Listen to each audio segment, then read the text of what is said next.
Bom, estamos aqui novamente, não é? Nesse segundo bloco de entrevistas e aqui já agradecendo, não é, ter aceitado o nosso convite, o Dr. Tiago Bonfim, ele que é presidente da OAB, uma pessoa por quem temos muita admiração e um contato bem próximo já de algum tempo. E ele está nesse momento aqui, a gente já vai direto, doutor Tiago, a gente falar desse assunto que você vai ter a oportunidade de debater no Café Psi, que esse Café Psi que é aquele projeto onde se leva psicólogo lá na Bodega do Sertão e onde lá se discute vários temas e dessa vez a maioridade penal.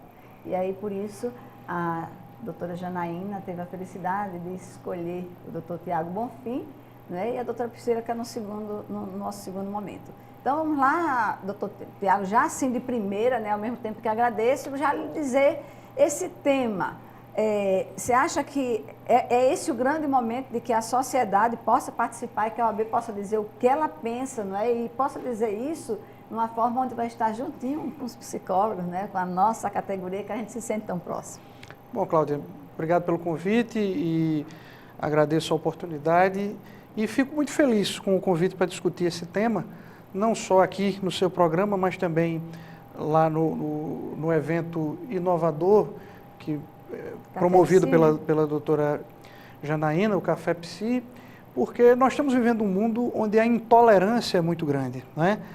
Basta você passar 5 minutos nas redes sociais, você percebe que o simples fato de você discordar da opinião de alguém já é motivo suficiente para você ser bombardeado, enfim. Então, essas iniciativas em que você pode, de forma franca, de forma legítima, de forma isenta, fazer contrapontos, discutir temas sob perspectivas distintas, isso precisa ser sempre muito louvado, né? E, particularmente para nós na OAB, é uma satisfação muito grande, porque estamos na mesma sub-área do conhecimento, né? Estamos na área de ciências humanas e a ligação do direito com a psicologia é sempre muito grande e a OAB tem essa responsabilidade. Eu sei que também fui convidado não só por ser professor de direito e advogado, mas também pela minha condição de presidente da OAB, e isso é muito importante porque a OAB não é só uma entidade de classe, né? Nos seus próprios estatutos, nós temos essa responsabilidade de atuar junto à sociedade, de discutir temas importantes para a sociedade. E esse tema da redução da maioridade penal é um tema extremamente controvertido, um tema rico em termos de debate, em termos de interdisciplinariedade, né? E é um tema que merece, antes da sua concretização pelo Poder Legislativo, um amadurecimento maior. E esse cuidado que você fala, doutor Tiago, tem a ver com, acho que qualquer tema que a gente vai fazer, para não fazer de forma inconsequente, porque a gente paga consequências muito graves por isso. Mas aí, nesse caso da redução da maioridade, qual é a postura da OAB? Quando você fala da OAB nacional, a postura da OAB nacional é uma mesma ou se diverge? Nós buscamos sempre, Cláudia, dentro do ambiente democrático, a discussão, o debate. Nós temos, inclusive, o Colégio de Presidentes de seccionais e esses temas, eles normalmente são debatidos internamente e, após esgotadas todas as questões referentes a esse tema, o posicionamento da instituição é sempre respeitado por todos. Isso de um modo geral, até para que isso favoreça a própria credibilidade da instituição. Imagine se em determinados temas polêmicos, sensíveis, nós tivéssemos pronunciamentos destoantes, né? Então você não saberia qual seria o posicionamento da instituição. Claro que isso não quer dizer que o ambiente democrático não seja respeitado, que você eventualmente não possa, por exemplo, aqui em Alagoas, nós não podemos ter um posicionamento sobre um determinado tema diferente do Conselho Federal. Claro que isso existe, mas nesse caso as seccionais estão todas razoavelmente uniformes no entendimento do Conselho Federal de se posicionar contrariamente à redução da maioridade penal. Mas não é se posicionar contrariamente no sentido de dizer sou contra, pronto, acabou, não vou discutir o assunto, enfim, não é isso. É um posicionamento refutando os motivos pelos quais se defende hoje. Então, porque eu tenho muito menor praticando delito, então eu reduzo a maioridade penal e resolvo o problema. Quer dizer, nós entendemos que essa solução não é assim tão simples. Nós temos... Mas só para, já que tocou nesse assunto, acha que realmente quando você diz assim, as pessoas já têm tantos delitos praticados por menores, então devemos reduzir por conta disso? Aí eu lhe pergunto, você já tem um entendimento do porquê que tantos delitos têm acontecido por menores? Isso a OAB já tem Existe uma série de estudos, e até que não são da nossa área, não é? Uma série de estudos da área da psicologia, da área das ciências sociais, que demonstram que você tem uma série de fatores que interferem no crescimento desse tipo de delito. O próprio ambiente social em que isso ocorre, a deteriorização das famílias, não é? A situação do país, enfim, uma série de situações que acabam interferindo nessa realidade. É lógico que você não vai dizer que o simples fato de você ser, digamos, materialmente desfavorecido, dos seus pais passarem dificuldade, que isso necessariamente contribui para a criminalidade. É óbvio que não é isso. Agora, sem dúvida nenhuma, a ausência de oportunidades, não é? A ausência de políticas públicas, não é? Efetivas para melhorar a condição de vida da população, isso sem dúvida interfere. Um outro ponto que nós discutimos sempre em paralelo é a necessidade, essa sim, de se aumentar e de se fortalecer a punição em relação aos maiores de idade que se utilizam dos menores de idade para a prática do delito. Por quê? Porque, sabendo que os menores de idade têm um tratamento legislativo diferenciado, os maiores de idade é que acabam captando esses menores e levando-os para a criminalidade com a ilusão de que, assim, haveria uma certa impunidade. Então, na verdade... Isso acontece muitas vezes. Muito. O crescimento da quantidade de crimes praticados por menores não decorre necessariamente da vontade consciente do menor em delinquir, não é? Então, esse tema ele é discutido em paralelo. Não é? A OAB tem essa bandeira do aumento, do fortalecimento, do combate realmente a esse tipo de situação. Você atacar o maior de idade, que com esse objetivo de uma possível impunidade, estimula o menor para a prática do delito. E aí põe o menor à frente. Não é? A gente vê isso em qualquer noticiário, não é? Quando você vai ver, por exemplo, em determinadas cidades do país, onde isso é frequente, num morro, por exemplo, a polícia, numa operação para combater narcotraficantes, você vai ver sempre crianças e adolescentes com um fuzil, com uma pistola, com uma faca, enfim. Isso tem uma simbologia. Uso, né? Não é? Então, é o uso da figura do menor, não é? Da criança, do adolescente, para a criminalidade. Então, se você reduz, por exemplo, para 16 anos a maioridade penal e acha que está tudo bem, que está resolvido o problema... Então quer dizer que a luta é de 18 para 16? Ao que me parece, a discussão mais uniforme é no sentido de redução de 18 para 16. Aí você reduz de 18 para 16, se você não tiver política pública para dar uma condição de vida ao pai do menor que delinquiu, à mãe do menor que delinquiu, para inserir aquele menor no contexto social, com escola, com possibilidades de trabalho, isso vai acabar acontecendo. Aí, ao invés de ser com menores de 17, 16 anos, se reduz a maioridade para 16, você vai fazer isso com menores de 15, de 14. Então, isso é uma coisa que não termina nunca. Ou seja, né? O que você está dizendo é que essas crianças hoje, vamos dizer assim, esses adolescentes usados entre 16 a 18 anos, porque são de menor e que são usados por esse maior que quer ficar impune, então ele vai utilizar desse menor ainda. Na hora que tiver uma redução para 16, agora vamos usar as nossas crianças, não mais os nossos adolescentes. Claro. Agora, é óbvio que a gente também não pode ser inocente, isso também estou até com uma certa ousadia me aventurando na sua área, mas é lógico que hoje uma criança, um adolescente de 13, 14, 15, 16 anos, não é mais um adolescente de 13, 14, 15, 16 anos, de 30 anos atrás, de 40 anos atrás. É óbvio que com a quantidade de informação que existe hoje, até para você não pode reduzir a discussão a dizer, não, a pessoa sabia ou não sabia das consequências dos seus atos. E na maioria dos casos até sabia, sim. Mas o que é que levou aquilo? qual foi o contexto que aquilo está inserido, não é? Eu quero acabar com a criminalidade ou eu quero simplesmente eliminar aquele criminoso da sociedade, eu quero segregá-lo a uma prisão, enfim. Então é preciso que se entenda que essa é uma política que envolve uma série de fatores e não simplesmente dizer que um menor de 16 ou 17 anos, porque ele tem capacidade de discernimento, vamos reduzir a maioridade penal. Mas já que você disse que eu usou entrar na minha área, eu vou só... E do mesmo jeito que você coloca de que antigamente, vamos dizer, por não ter essa informação, né? Esse jovem, essa idade cronológica que também se aproximava, digamos assim, não havia uma maturidade da esperteza, da informação e do conhecimento. Essa mesma informação e conhecimento também traz um lado negativo, vamos dizer assim, de que ele tem uma informação que o influencia a entrar em áreas que, vamos dizer assim, que se antes ele, por não ter a informação, talvez fosse facilmente influenciável, hoje ele deseja isso. Claro. Ele já vê isso como natural. Pode haver um estímulo, de repente. Um estímulo. Mas essa discussão, ela é muito próxima, Cláudia, da discussão que se trava toda vez na sociedade em que há um crime bárbaro. Sempre que alguém proeminente, alguém famoso, algum integrante importante da sociedade é vítima de um crime, se discute pena de morte. Não é?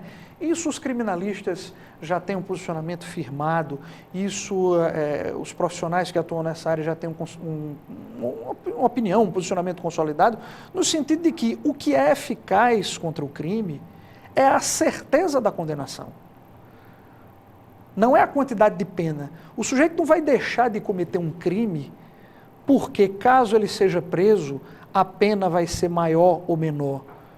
O sujeito deixa de cometer um crime se ele souber que, independente da pena para aquele crime, se ele cometer o crime, ele vai ser punido.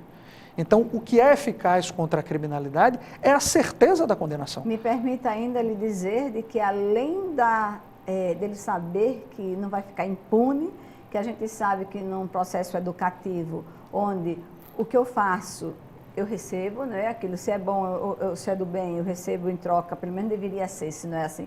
Porque até se fosse desse jeito sempre, não haveria as injustiças, né? Claro. Mas, aí eu lhe pergunto, e em que característica está a saúde mental desse indivíduo, que cada vez mais a gente vê essa sociedade, não é, adoecida, e será que a gente vai tratar e vai sempre estar justificando esse ato criminal?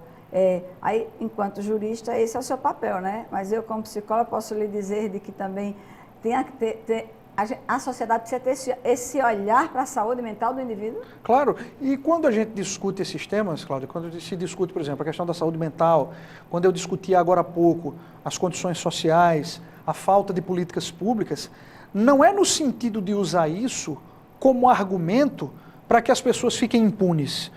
Ah, não, o sujeito cometeu um crime, então como ele não teve oportunidade na vida, vamos deixá-lo impune. Não é isso. Se o crime acontecer, ele tem que ser punido. Agora, é preciso saber o que foi que o levou àquilo para que você se previna em relação a outras pessoas que estão naquela mesma situação. Então, muitas vezes o sujeito diz assim, ah não, mas a OAB é contra a redução da maioridade penal, então está defendendo, está fazendo uma apologia. Não é isso. Não é isso. Né? Nós entendemos que, independente da idade, claro, levando em conta uma gradação, uma razoabilidade, uma proporcionalidade, quem cometeu um delito tem que ser punido. Só que você precisa entender também o que motivou aquele delito, em que contexto aquela pessoa está inserida, justamente para evitar que aquilo se repita. Né? Nós até discutimos aqui agora há pouco, informalmente, né, a questão do feminicídio, né, quando você muito sabiamente diz, olha, já se discute inclusive que essa questão precisa levar em conta também a figura do agressor, né? A questão da saúde mental, como você muito bem abordou. Então, eu recebi há algum tempo atrás, pouco mais de um mês, uma comissão de representantes do Conselho Regional de Psicologia, né, inclusive o presidente, o meu amigo Félix, e alguns dos seus diretores estiveram presentes, e nós estamos discutindo uma forma de uma parceria com a OAB em eventos científicos, em projetos que possam efetivar essa interdisciplinariedade que é tão necessária, né, nas nossas carreiras. Já estou encantada, né, com esse projeto, tenho certeza que vai dar muito certo, porque ele tem a cara do Dr. Tiago e do Dr. Félix, viu? Então não tenho dúvida que vai ser uma parceria muito agradável e mais uma, vamos dizer, algo positivo na sua gestão, viu, Dr. Tiago? Eu espero que demore bem muito. Eu já sei que até o final do ano, mas a gente sabe de tudo que ele tem feito e ele... eu acho que todos saíram ganhando com isso. Mas voltando a essa redução da maioridade penal, vem aquelas discussões de que áreas devidas tenham uma maior, vamos dizer, enfatizam mais. E quais são o que é que essas pessoas que estão lutando por essa maioridade, pela essa redução da maioridade penal, elas estão alegando, vamos dizer assim, quais são os elementos mais fortes para que isso pudesse passar? Né, para que isso fosse realmente, que as assembleias, as câmaras, os senados, né, de uma forma geral, o Congresso pudesse deixar passar uma lei como essa? Na verdade, a gente volta sempre à questão da efetividade. Porque, veja bem, o principal argumento de quem defende a redução, pelo menos os que eu tenho ouvido, é no sentido de que o sujeito com 16 anos pode votar. Se pode votar e escolher os seus representantes, por que é que ele não estaria apto a responder pelos seus atos? Não é? É um argumento que, em princípio, ele é razoavelmente sedutor. Não é? Só que essas questões, elas não podem ter uma solução minimalista dessa forma. Não é? Então, imagine, por exemplo, que você reduza a maioridade penal. Tudo bem, o Congresso reduziu de 18 para 16 anos. Beleza. Se com essa redução aqueles que estão naquela área de abrangência, o menor, que mesmo cometendo o delito, vai ser punido. Se essa punição não ocorrer, a redução não adiantou nada. Então, não importa a idade em que você vai ser passível de sofrer a punição. O que importa é que, independente da idade, a punição ocorra. Proporcional, observando as circunstâncias de cada caso concreto. Então, é a questão da efetividade. Por isso que eu digo que essa discussão da redução da maioridade penal, ela é muito próxima dessa discussão de pena de morte, da discussão de você aumentar a pena para determinados tipos de crime. Não é? Nós precisamos, no sistema jurídico, nós precisamos, no nosso país, na estrutura da aplicação do direito, nós precisamos de efetividade. Eu lhe digo sem ter receio nenhum. Sou professor de Direito Constitucional e lhe digo que nós temos uma Constituição excelente, uma das Constituições mais avançadas do mundo, temos um sistema legal muito bem estruturado, o que nós precisamos é de efetividade. Que é a tal da aplicabilidade da lei, né? Porque a gente tem as melhores leis, mas elas não acontecem, ninguém aplica, não é? Então, a gente vê isso acontecer em todas as áreas. Então, é exatamente o que você está dizendo. Redução para quê se ela não for aplicada, né? Agora, aí é a minha pergunta ainda. É claro que a gente está tentando uma discussão maior nessa área, que talvez bem maior do que a que foi quando decidiram que aos 16 anos se podia votar. Porque se alguém está satisfeito com a forma como está sendo, né? Vamos dizer assim, essa administração, essa política pública, essa forma de se conduzir por quem se escolhe, a gente sempre está ouvindo alguém dizer, cada povo tem o gestor que merece, não é? Mas você veja, esse argumento, inclusive, fazendo uma comparação com a idade para votar, para exercer o voto, o direito de voto, observe que mesmo a pessoa com 16 anos tendo a possibilidade de votar, ela não define mas não é obrigatório. Pois é. Então, isso também tem uma outra face da moeda. Entre os 16 e os 18, apesar de possível, o voto não é obrigatório. E por conta de uma série de fatores, essa faixa entre 16 e 18 está preferindo não exercer o direito de votar. É isso que por frustrações, né? Por, enfim, um sentimento, né, negativo de que as coisas não podem melhorar, uma série de fatores. E desesperanças, né? De achar que não votando estão sendo contra, quando na verdade, quando você... Por achar que não votando está protestando, quando na verdade a forma de protestar é justamente com o voto. É com o voto e não com a omissão. Mas agora você só tem 2 minutinhos para dizer o que você quiser, doutor Tiago, em relação a essa redução da maioridade, que você gostaria que você escolhesse ficar, vamos dizer, na reflexão das pessoas em relação a isso. O seu, vamos dizer, não só enquanto a OAB, mas o doutor Tiago também, entre tudo isso que você falou, o que você gostaria que ficasse nessa reflexão para as pessoas que estão em casa? O que eu gostaria de deixar bem claro, como já disse aqui, é que o posicionamento institucional da OAB, e também é a minha opinião pessoal, é no sentido de que não quer dizer que, sendo contra a redução da maioridade penal, que nós estamos fazendo uma apologia ao crime, que os adolescentes podem cometer crimes livremente e não serem punidos. Não é isso. Quem cometer crime tem que ser punido. Agora, a legislação ela não precisa ser nem mais flexível, nem mais rígida. Ela precisa ser firme. É como a gente diz sempre na nossa área. A medida é a medida da lei. Nem mais, nem menos. O que nós precisamos no nosso país é de efetividade. Efetividade. Essa é a palavra-chave. Efetividade. Não importa a quantidade de pena. Não importa se você cometer um crime, a sua pena vai ser de 5 anos, aí você aumenta para 10, achando que com isso você inibe a criminalidade. Não. O criminoso deixa de cometer o crime se ele começar a observar que cometendo o crime ele vai ser preso, ele vai ser processado, ele vai ser punido e ele vai pagar pelo que ele fez.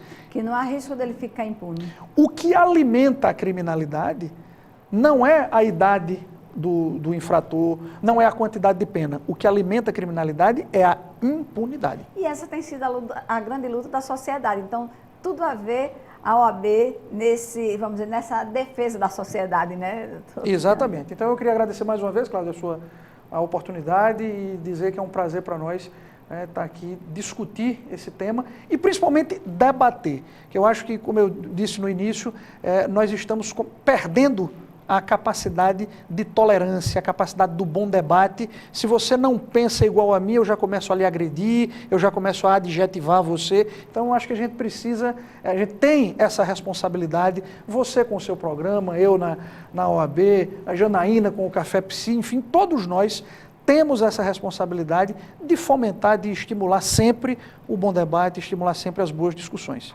Poxa, eu queria só agradecer muito, né, você estar aqui, torcer para que todas as pessoas possam estar lá no Café Psi, né? Vai estar aqui no vídeo o telefone para procurar o dia exatamente, para que as pessoas possam participar desse momento que, sem dúvida, vai ser um outro grande momento do Café Psi. Muito obrigada, viu, doutor Tiago? Prazer.